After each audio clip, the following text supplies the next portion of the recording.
Do you feel the latch helps when it comes to launching?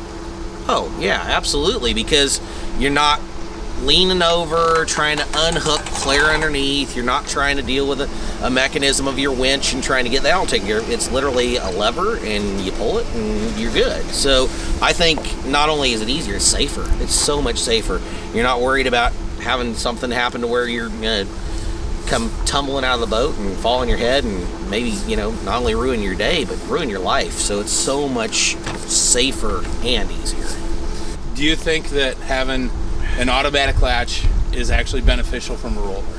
Oh, absolutely, 100%. Because, the whole thing is simplicity. The whole thing is trying to get yourself out on the water and then back off the water as quick as you can so you can maximize your time out there. I definitely think the Stultz polyurethane is going to not only help to be able to make it look really nice, but you invest a lot of money in these boats and you don't want to invest in more money getting fiberglass repair. So the Stultz polyurethane, it's going to keep things looking nice and it's going to keep your boat in good, safe condition.